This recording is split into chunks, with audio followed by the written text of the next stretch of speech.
Today, as we continue our journey down that yellow brick road that we call chess, we get to learn about the big girl. That's right, we've done the rook, we've done the bishop.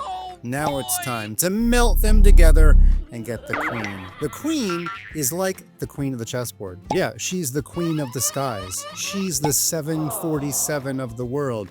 And if you don't know what I'm talking about, kids, we used to have a plane that flew that had 2 stories on it. That's right, you had to climb some stairs, but probably most of you will never get to fly on a 747. What's that? We have an Airbus A380? Well, I'm glad that we've got some aviation nerds just like Fun Master Mike. But we have to go back to chess. The queen, you only get one of them, so we need to know how she moves. As I said, she's like the rook and the bishop melted together. So if the rook can move up, that means the queen can move up. And if the rook can move down, of course, the queen can.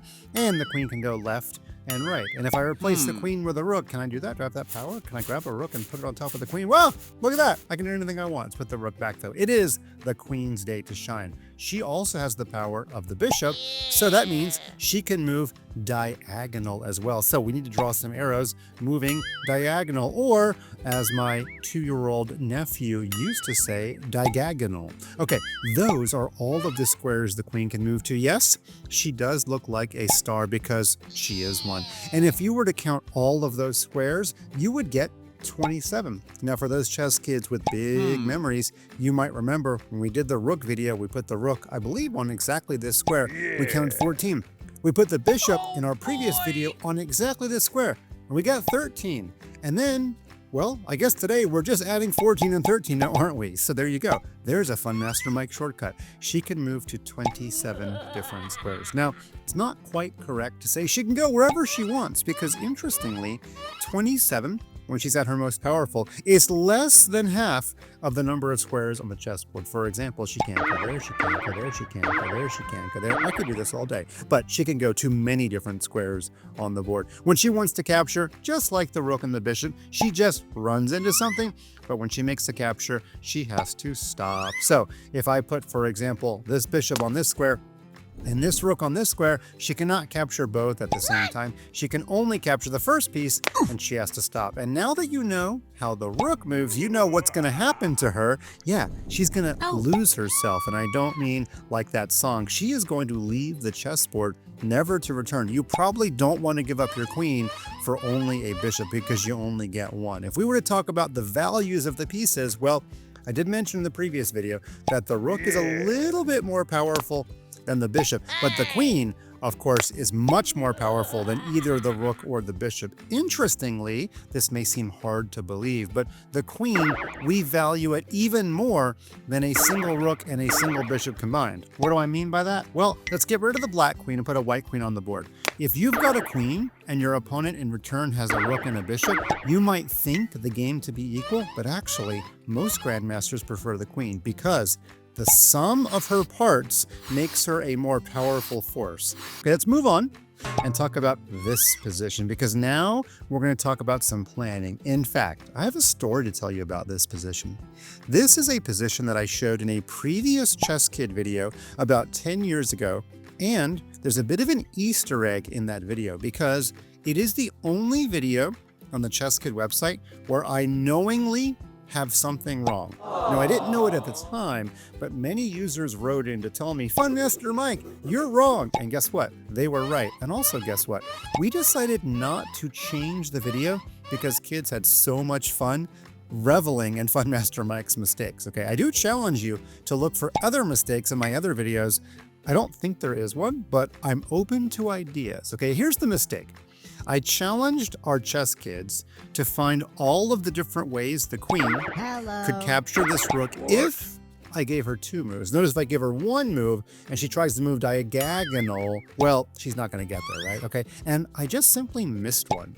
I missed one, okay? Now I'm going to give you a couple, and I want you to count the rest, and hopefully I've had 10 years to learn my lesson. Hopefully I won't make the same mistake twice. For example, you could go sideways, and you could stop on this square. And then on the next turn, you could capture the rook. That's one avenue, one pathway for the queen to take, okay? I'm gonna do one more for you. The queen could go sideways to this square, Now, I'm not saying it's a good move. I know in real life, black would get to move and the rook would come down and capture your queen. I totally get that. But that's not the purpose of this question, okay? So she can go to f3, and on the next turn, she can capture the rook. So I've given you 2. What I'm going to do is I'm going to highlight those squares that she's moving to on move 1. We know her second move is to land on top of the rook. So I want you, maybe pause your video, maybe place your favorite song and count all the different ways the queen can capture the rook. When you come back, you can tell me what your number is.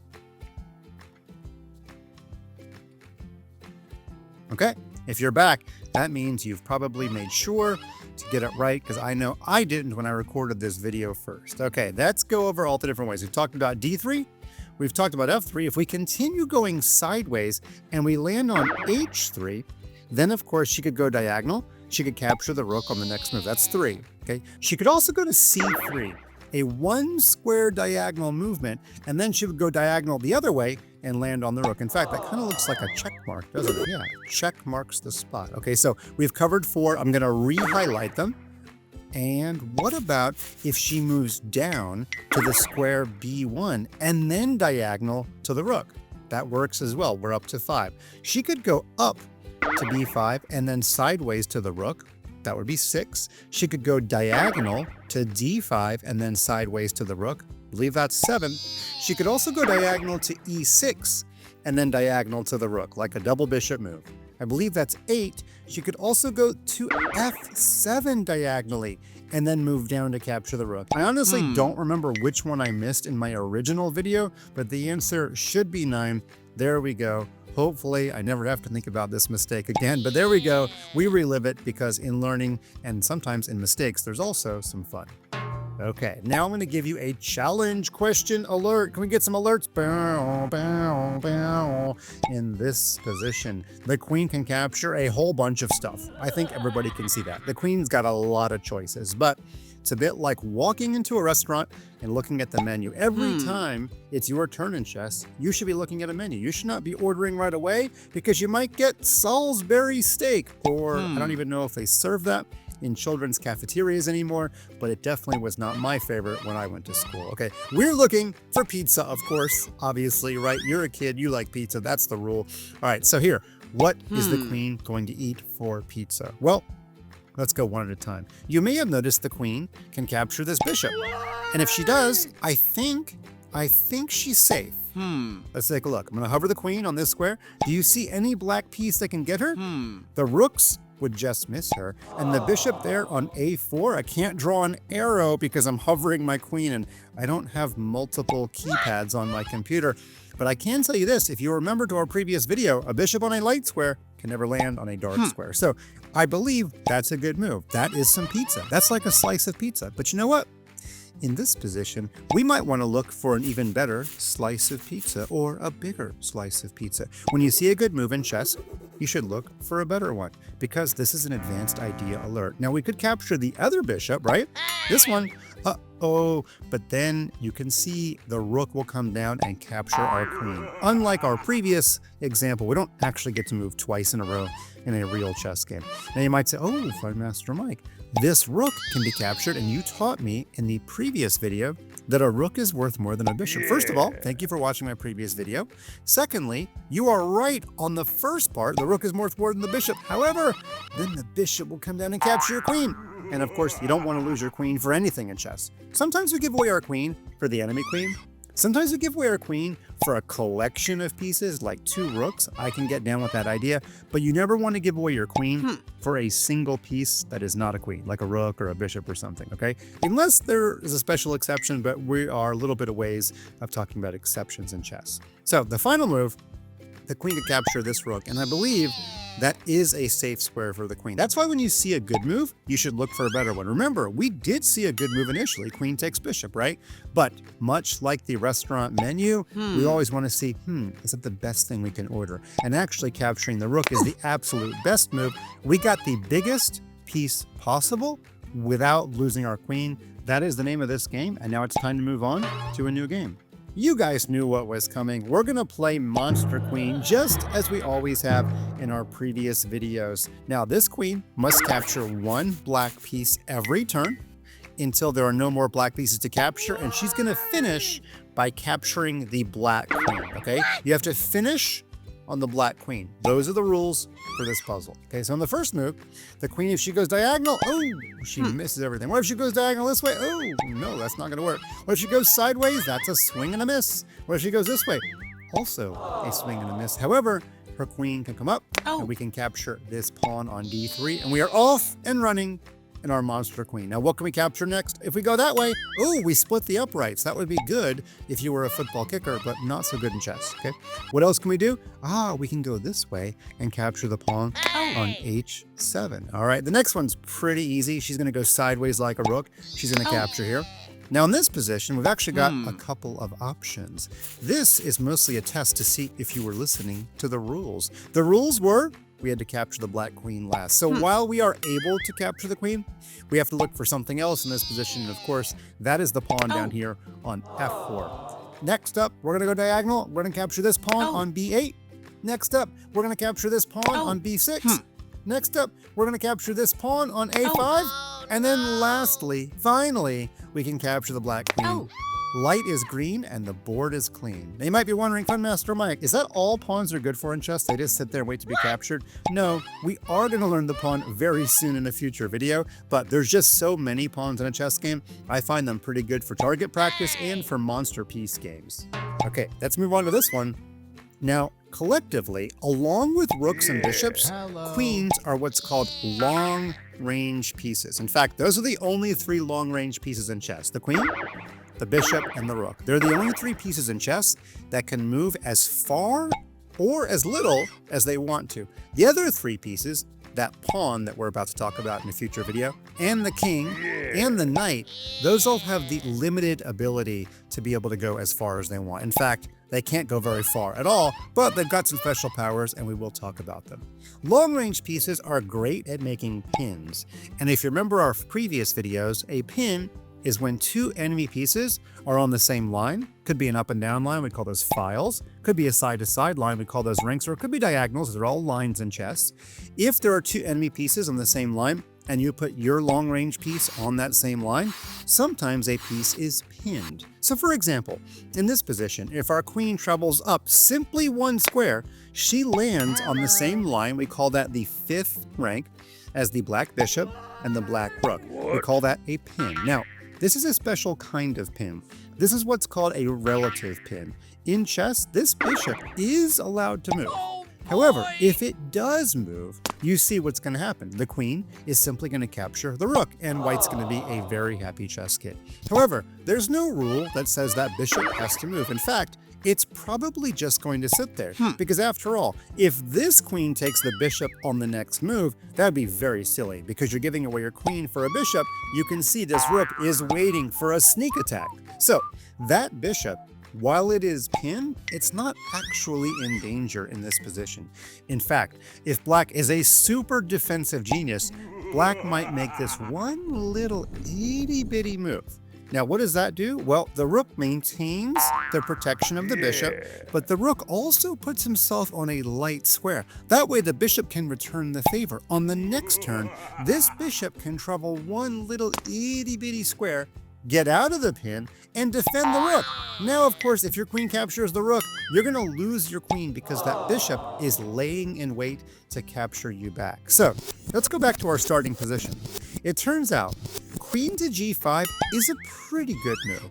But again, if black is a super defensive genius, black is going to be able to solve the problems of the pin. What you could also do is move the queen to the square f5. Now that's still a pin, as you can very clearly see, but you know what that does? That allows the white rook to help a little bit. That's right.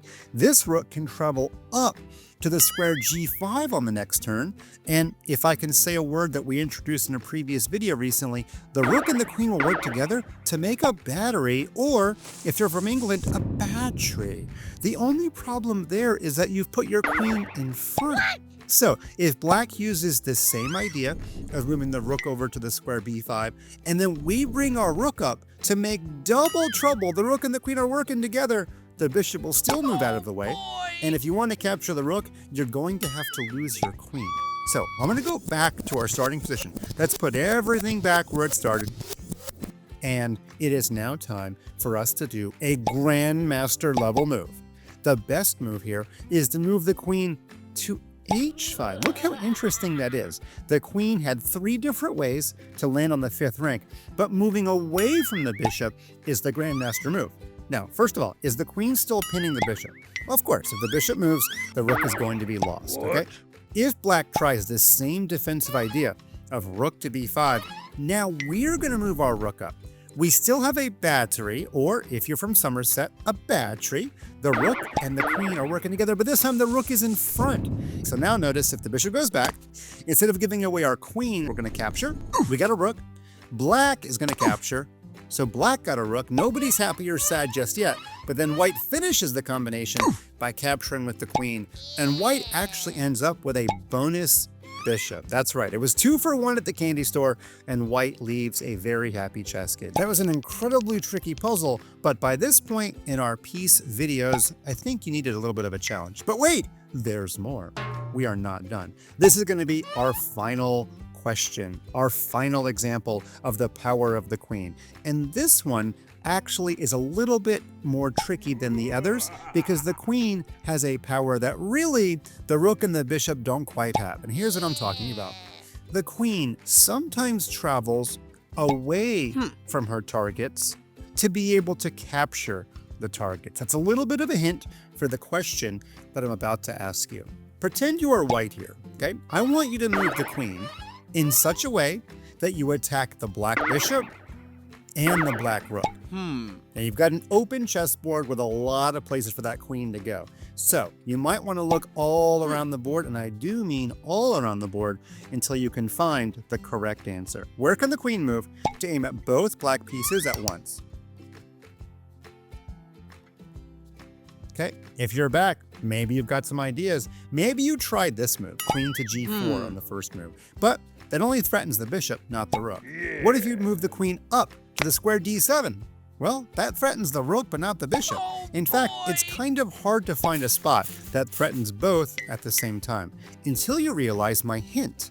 The queen sometimes travels away from her targets to be able to come back and attack her targets. That's right. So in this position, the correct answer is the queen traveling all the way to the left side of the board, queen to a4. Who would have thought that is the first move?